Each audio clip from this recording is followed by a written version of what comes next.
So we are doing the first episode of Property Designs, and we're going to go over to a BRR project in Worcester, and we're going to meet a chap called Paul, who's purchased a property, I believe, with his brother, and he initially wanted to flip this, so they bought it in their own names, but now they've decided to keep it. So of course there's a few issues there with the Section 24 tax element. So we're going to go and head over, we're going to have a look at what he's done, have a look at the projections, what the figures look like, and do some numbers. And then hopefully once he's finished the refurb, we can go back out and check it out again. So if you're interested in featuring on the show on Property Designs, and let me know in the comments below, then we can perhaps come out to your area and check out your project. Gannon, welcome back to my channel.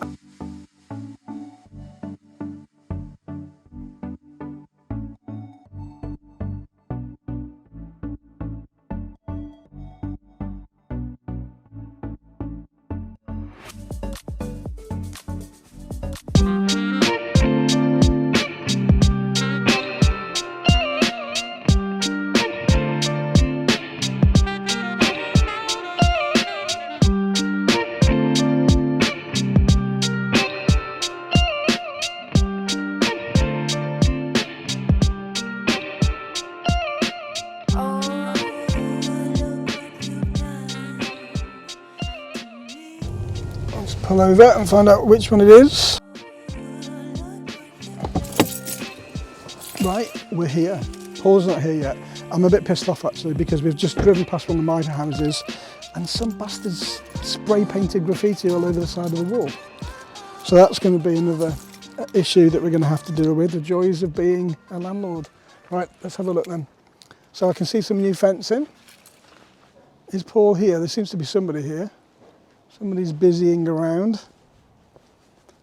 This looks like a good little flip project. I didn't know what it was like before, so it's going to be difficult to work out exactly what has been done and what hasn't been done. I think we should wait for Paul, otherwise we're going to be scaring the builders away. It's locked anyway. I should have bought, I've got a load of stuff, I could have just dumped it in here, couldn't I? So I think Paul, he was going to buy this, and he was going to flip it, but for some reason, I don't know why, he's decided to keep it. So we'll talk about that when he gets here. I've got some numbers here that he's given me. So the headline figures that it was bought for 167k, and he got this direct to vendor. So we're going to find out a little bit about that. He's got £75,000 projected costs, and an overall spend in total of 242,000. It's got a GDV of 300k, so that is quite a lot for this area, because I know this area quite well. It'll be interesting to know how he's got that GDV. So we'll find out when he gets here, hopefully. He's still not here, and to be quite honest with you, I'm getting really bored.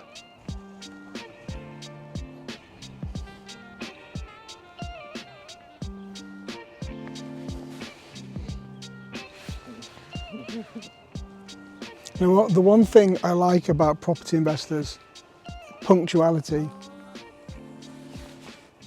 When you're watching this back, Paul, so we've got George behind the camera who is talking to me about Bitcoin.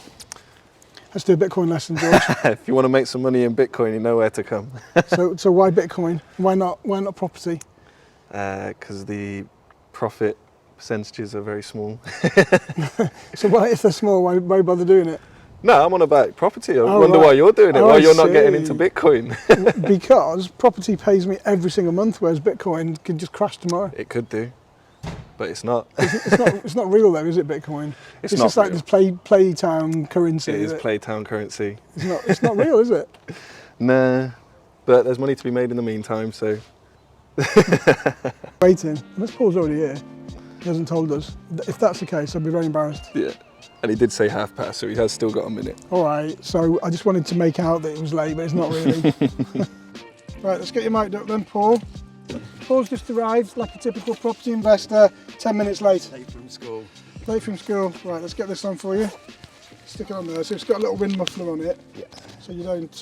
how you doing? Good, yeah. Right, so... Busy day. Let's get straight into this then, shall we? So, talk to me. Yeah, the so house? Lewis, who is the guy in charge of the refurb, who's building, doing all the stuff, he's been working for himself for a number of years. He's an ex-pupil of mine. So What, so the builder's next people? yes, so he left school, went to college, and I just happened to bump into him in the gym last Octoberish and just said, hey, you know, on your advice, tell everyone, know anywhere that needs work. And he was working here. Oh, right, okay. So, Well, he's doing this place up, was he? Yeah, they were doing some work there, so he's Right. working with Paul the builder. Yeah.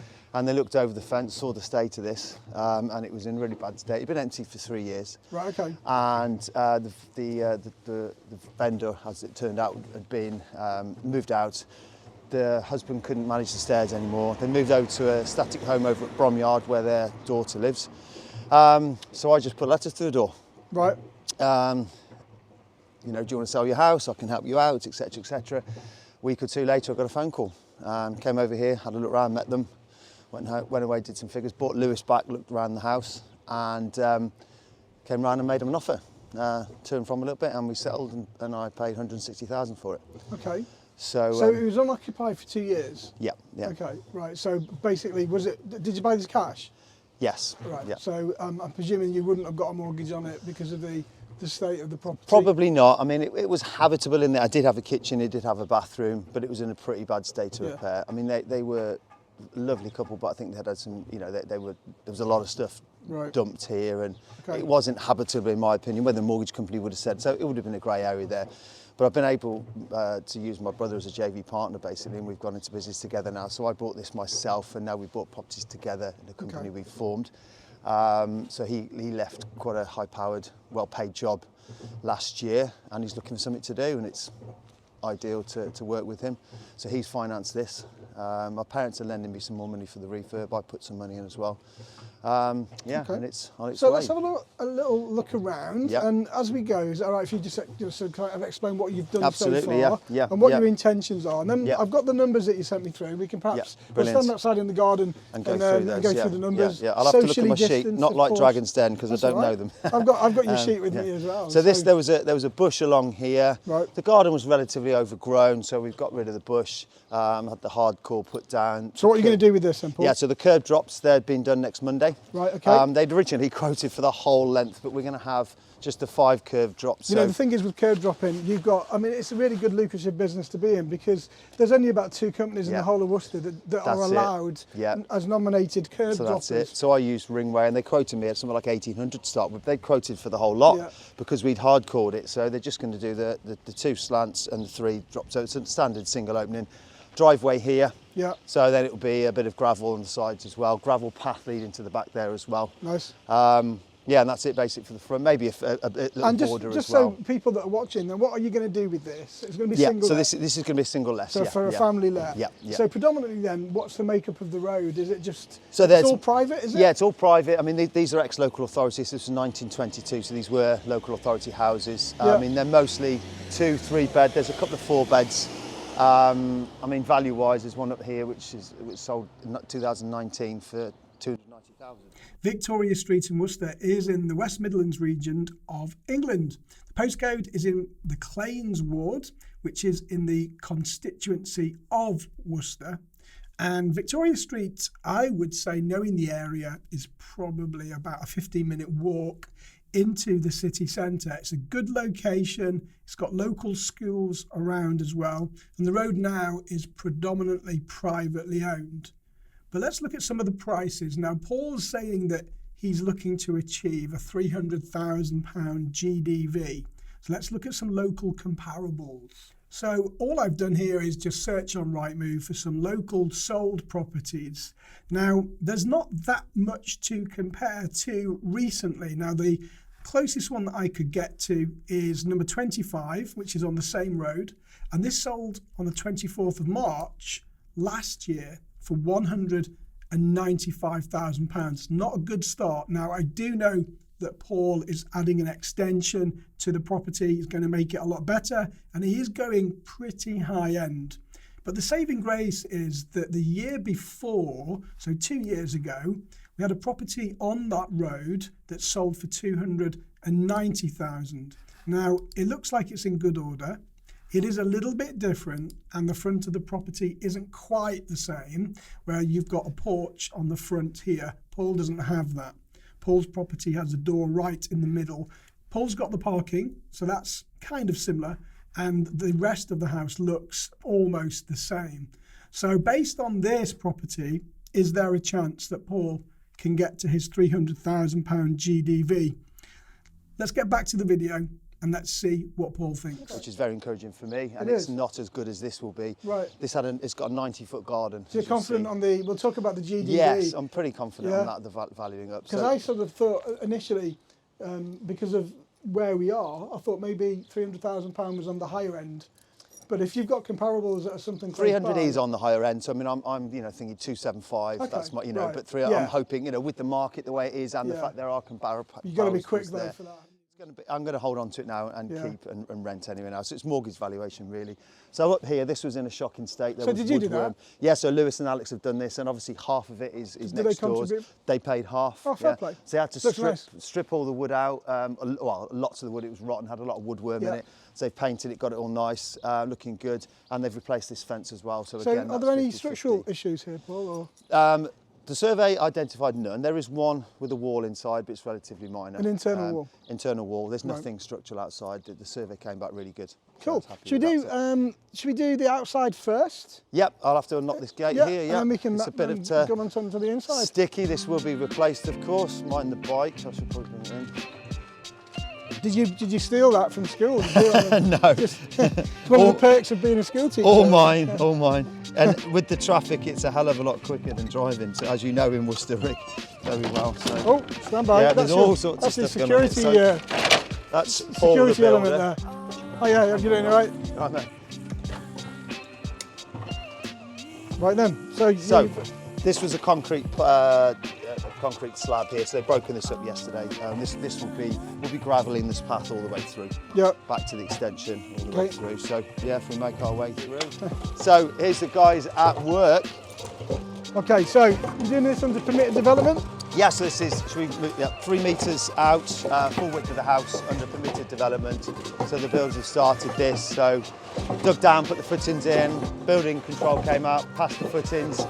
Put the concrete base in, and now they're building up the walls. Okay. So you're going to use this for what? Yeah. So this will be opened up here. When we go inside, you'll see that the kitchen is on the other side of that. So this will be an L-shaped open plan kitchen, diner, and sort of lounge area at the end there.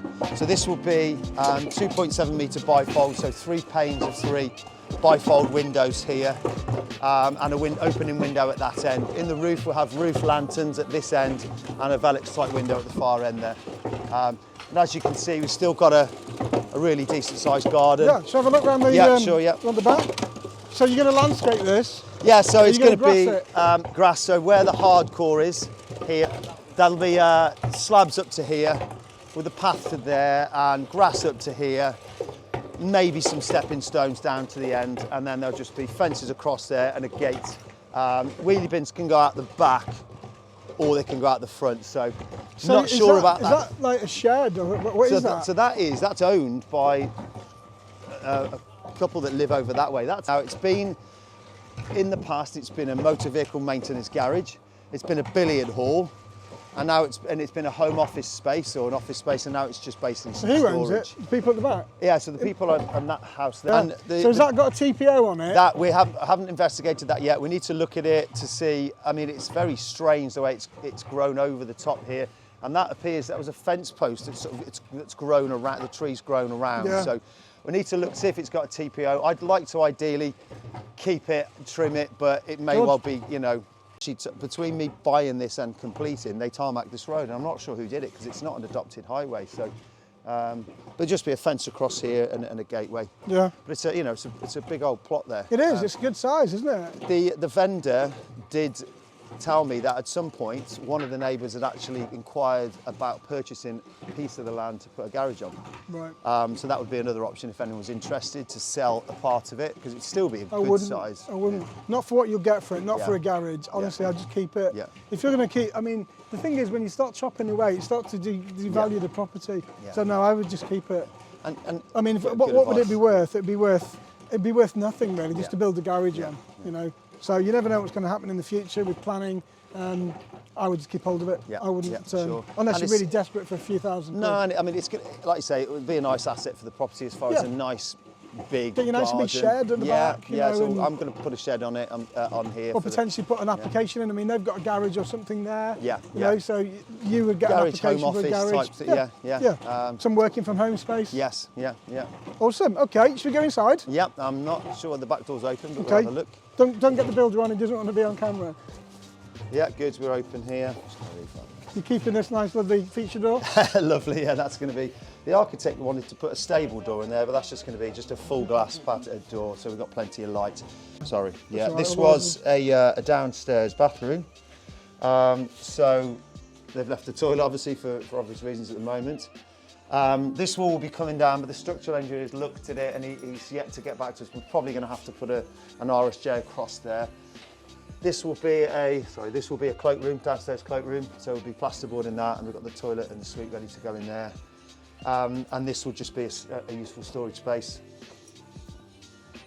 So this will be the kitchen. So we'll have units along this side, and an island down the middle, with this all opened up. So this is going for 5 metres, 4.5, 5 metres wide. So it's a good space here. Right. So all in all, the L-shaped open plan area will be getting on for 40 square metres. Your building inspection, all good, no problem? Yes, yeah, no problem. So I mean, the issue we have is with this wall. Right. Now, there's some cracks, and the structural engineers said we might need to do some underpinning. So when we go in the lounge, you'll see we'll be digging down into there anyway. So they'll just put some. Okay, and your surveyor didn't pick that up? No, the survey didn't pick that up. Obviously, there was plasterboard all over this, so it didn't pick it up. So it wasn't an intrusive survey? No, they didn't spot it. But I mean, the structural engineer came Friday. This is your first refurb, right? I've done a light refurb on a rental before, but it's the first with any kind of structure. Big job for you, isn't it? It is a big job, and to be honest, for my first one, I would have quite liked something smaller, but it was just what came along and what was there, and I couldn't turn it down. Well, lots of learning from Yeah, this. absolutely. So I had a wooden floor up to that height. So what we had is some rot in it, some woodworm, and it was pretty much like a trampoline in this corner. So you're going to concrete it in? So this is going to be concreted. So now that they've got this out, this is where they'll dig down to do any structure and underpinning on this. So that's ideal, they'll just get in there. So let's, is it safe to go upstairs? Or? Yes, yeah. Yeah? So upstairs is where most of the work first started. So what we'd love to do is when we come back, once you've, absolutely, almost towards the end, and then at the very end as well, just so you can see the transformation. So the windows have been ordered, so we're going for anthracite grey windows. This was what was, I suppose, the second bedroom, and this came out to around about here. So we've pinched a little bit off this, so it's still a reasonable size. So how many bedrooms is this now? 3. So what was it before? It was 3 already. Yeah, okay. So we pinched a little bit off this, so it's still a decent size. There was an really old heater in there, water heater. So this is the bathroom now. Yeah. So you're going to put a bath in there, just a shower? So we are going to have, and it's all in here ready to go. I'll put the light on, my torch on. So they've created a window here, so that's where the board is. Yep. So the bath is going to go across here. Right. And it's the L-shaped bath. So it comes out a bit, shower here, toilet and basin unit there. Okay. So we've got things out to the outside of the wall. So I was playing around with various configurations in here, and what I did was I bought the suite, made sure it was going to fit with whichever way, and we put it around in here, moved it around, and we came up with the best. Makes best idea sense. which works. So what's your stepping? This room was much bigger. So this room came out to about here with the doorway there. So we have lost some size off this. Not a bad size though. But it's still a decent size. Is this the master room? Yeah, so there were fireplaces in here. So you can see there were toilets. There was actually a spare toilet, brand new, that one actually, I think was in the box ready here. So one of those will go downstairs. So we've got the bath, everything's here, the shower unit, and the vanity units. Where's your light fitting in here? They are, Lewis, are we going for spots in here or middle light fitting? Middle LED lights are looking in down here. Has that already been fixed in then? Is that going to be? The Yeah, it's put all the wiring in before they put the plasterboard. But the only wiring that isn't done upstairs is all the tails are in. They just fell up into the loft and we'll just pull them through. Right. Oh, they're just ready to pull out of there. Yeah. Okay, so it's still, even though we've pinched off it, it's still a decent size. It's a decent size room. So. Well, if you look at it, you used to be that, didn't it? Yeah, that was it. Yeah. You're all right, mate? Well, them do. Yeah. Cheers. Yeah. Thank you. So this room finished about here, which is where that room started, and this was just a little cupboard in here. So we pulled this room out longer. So although you might get a double bed in, although you've got that was where the chimney was there. Right. So basically the chimney was here. So it's still a big single really. So we pulled this out longer, and then the cupboard that was here, we managed to incorporate that into an airing cupboard here. So it's a useful storage space there. This is where the boiler will be going as well. Right, so you're going to have, what, you're going to run it from a combi? Combi boiler, yeah. So Right, it's so an just ideal, one bathroom in the kitchen, yeah? Yeah. So I think he said it's a 30 kilowatts combi boiler. Yeah. We're going to go for an ideal one, which has got a 10-year guarantee. Right. And it's a couple £100 more, but it's worthwhile for peace of mind with the rental. What are you paying for that, do you know? The £1,000 the boiler, just over £1,000. Is that fitted? Yeah. The fit-in, he hasn't given me the quote yet. He's coming in with the quote. So You know you can get a Worcester Bosch from LMPG for about 750 quid. Not fitted. I'll speak to him about that because it's You very, know, very but yeah. your gas fitters will have to collect it. Yeah, You that's need to something I have with the kitchen. That's something I'll be looking into the kitchen as well. So kitchens, doors, all of that kind of Yeah, thing. You yeah. know, Howdens with LMPG, you just can't beat the price. Yeah. That means that you have to go and get it. Yeah. So your builder won't be able to do it. Yeah. You have to go and get it. You'll have to collect it or arrange collection, Yeah. and then That's obviously going then to be it a can problem. be. So that's something I want to get onto But soon. your is planning big value the items, you will save a lot of Yeah, money. yeah. And you can even get paint now from LMPG. Yeah. And LMPG, folks, I haven't got my mask on, but LMPG is the National Landlords Group for Purchasing, and you just get so many massive discounts from the company. It's unreal. We can't beat boilers. I mean, I think we paid $750 or thereabouts for a Worcester, or the equivalent of a Worcester Junior combi on our last refurb. Sounds good. I'll speak to the heating engineer. I met him yesterday, so he's going to price it all up, and then I can see. But I mean, I've got some of the stuff I bought. I've used discounts from Lewis's trade discount, etc. as well. So who's going to do the interior design on this? You're going to do this yourself? Yeah. So the kitchen, I'm going to go down and get the kitchen designers at Howdens and Magnet just to give me some ideas on kitchen design on there. So that's something I need to get onto soon. The thing is, if you go to Howdens, they'll design it, but they'll want you to buy their kitchen off them, and you'll pay a lot more than you would if you just get it from LMPG. Yeah. You know, LMPG won't design it for you, but you're going to get a massive discount. Honestly, you'll be really surprised.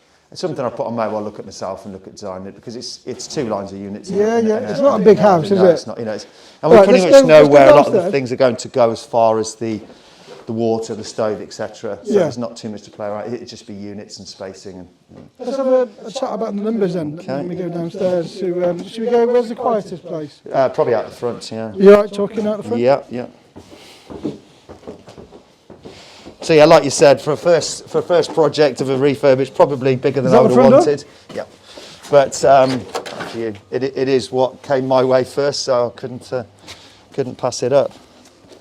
Right, I'm going to need my crib sheet for the numbers now. Let's have a look. We're going to talk a few numbers. Just going to get my bag with the numbers. I've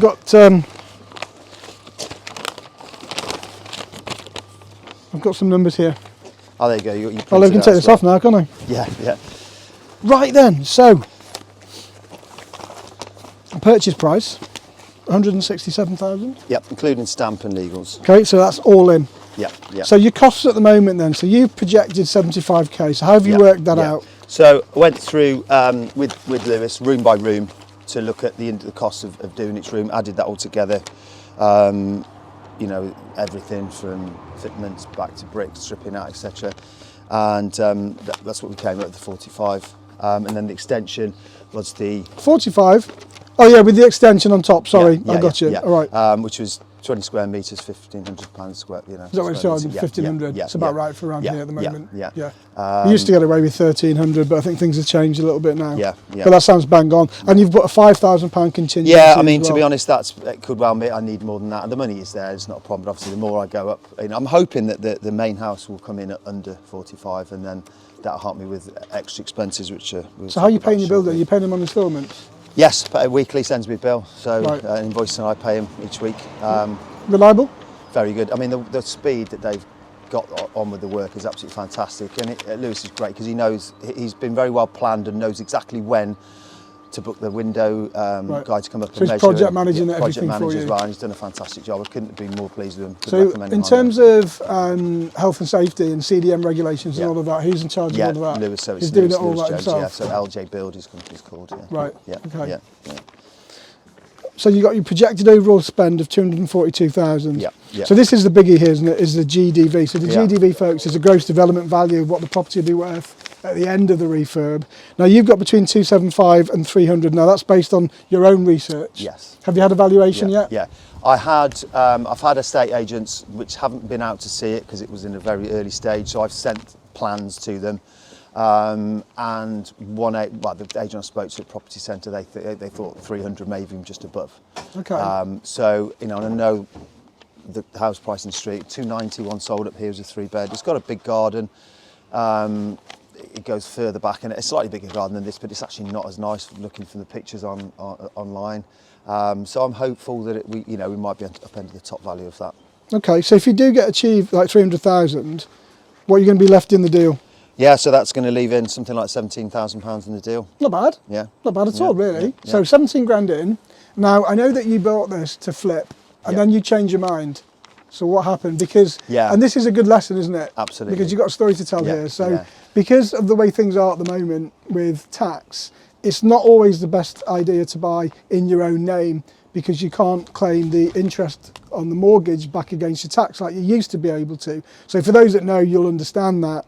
But then also after speaking to the parents who are loaning me some of the money, they're happy to leave money in long term. I didn't want to leave lots of money in, but with the way the market's going, the fact that they're prepared to leave some money with me for long term and I pay them a reasonable interest rate, the money that's left in will be the money that they loan me. So the money that's left in is money that you're going to borrow from your parents. Yeah. So what is the monthly net cash flow as a single let? Yeah, so I mean, I'm hoping that this is going to rent up towards 1,995, and as the more I go through and look at comparables, I'm even thinking I might even try it on and push it a little bit further than that, and depending on how the finish looks as well at the end, because it's a lovely area. It's so quiet. You've got parks here, parking, very, very good schools, and it's just a really nice place. Every time I come here, apart from the noise we're making, it's such a quiet area. It's quite central as well, isn't it? And it's a huge garden, so I'm thinking we might even manage to push it up, and you never know, I might get slightly more than 1,000. So.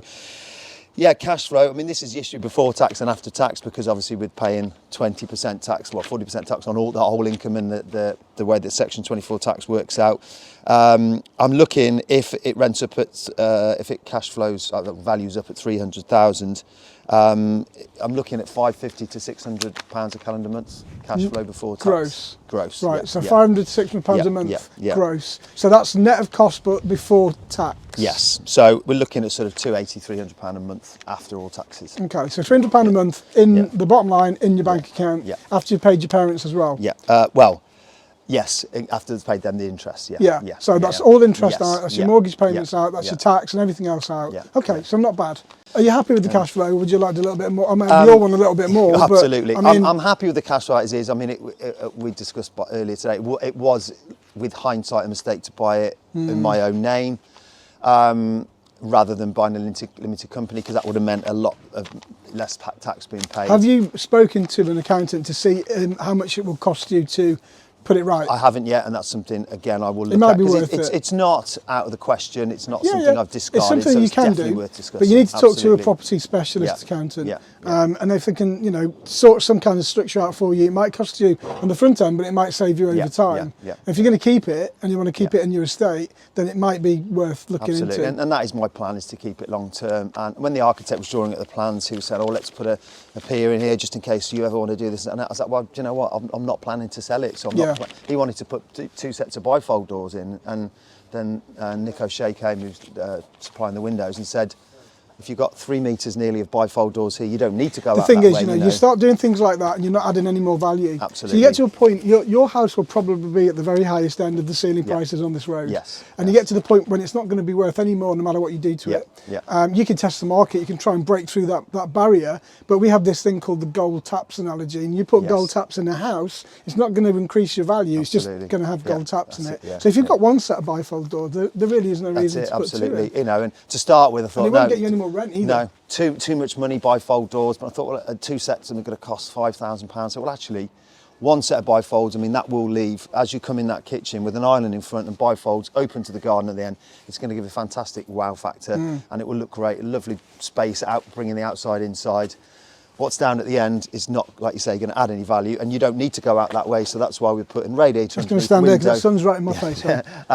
With the windows, and that will be able to open as well, and we'll have top open Velux type windows as well, because it may be that area at the end is used as a TV area, might be a children's play area, might be a home office, so there'll be plenty of light there and plenty of you know what I think? Yeah. So have you spoken to any lenders yet? Have you got anyone in mind? I've spoken to my broker, who's your broker? So it's Mark Newman, IDC Wealth. Okay. And what's their thoughts? He thinks that it's obviously a mortgage in my name, so we're going to be on a 5-year fix, something like 2.1%. That's what we quoted. So what's their stress testing? 125? Yeah. So this is the issue I'm having with one of my other houses. So we need to look at it's very early stages for that. He hasn't looked at all the. He's working on 3 other mortgages of mine at the moment. So we need to look at the rent versus, as you say, the stress testing of the percentage of the rent. If it's 125, is that going to cover the mortgage payment? But because I'm paying, because it's in my private name, so the interest rate would be lower than if it was in a limited company. I should be fine on that. That is an issue I'm having with one of my I don't think you'll have any problems with the rent, because I think your 995 is probably about right. That's about average for where we are at the moment. Across the UK, actually, it's probably pretty average as well. So I think your stress testing on that should be enough for you.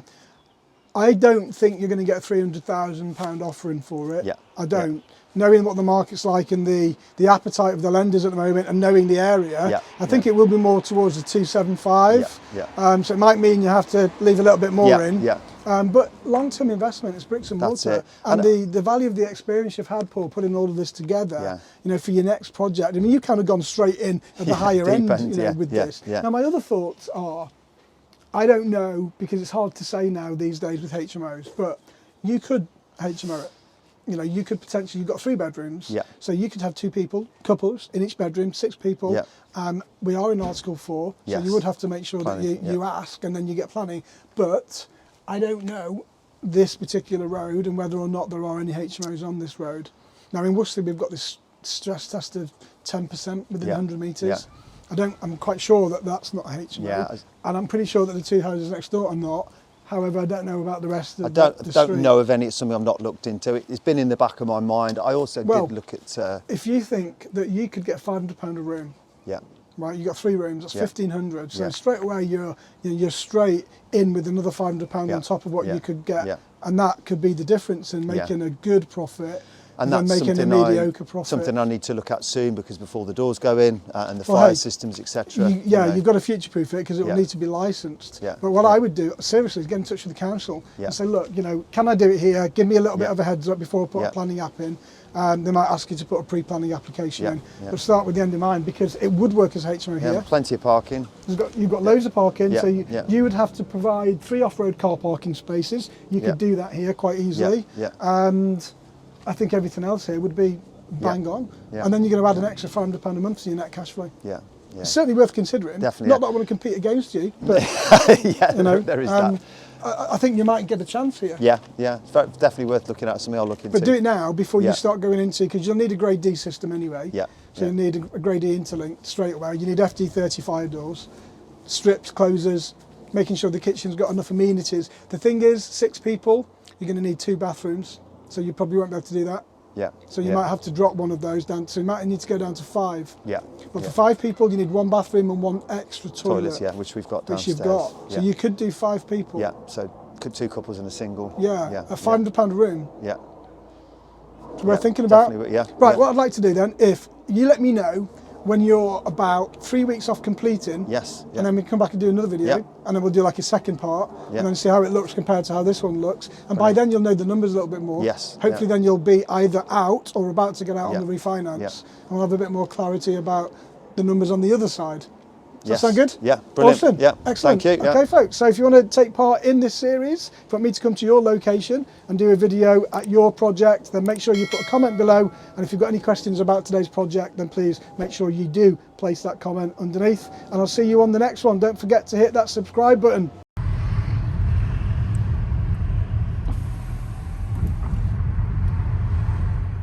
Right, Right, so we're just about to drive past my building that is listed, and look, on the left someone has graffitied all over the wall, and that's not new, that's been there a while. It makes it look awful, terrible, not happy, not happy, not happy at all. That's going to cost a lot of money, and the problem is, because it's such an old building, even if we get some acid and clean it off, it's going to make the rest of the bricks look really dirty, so not happy. Hi, I'm Gannon, welcome back to my channel.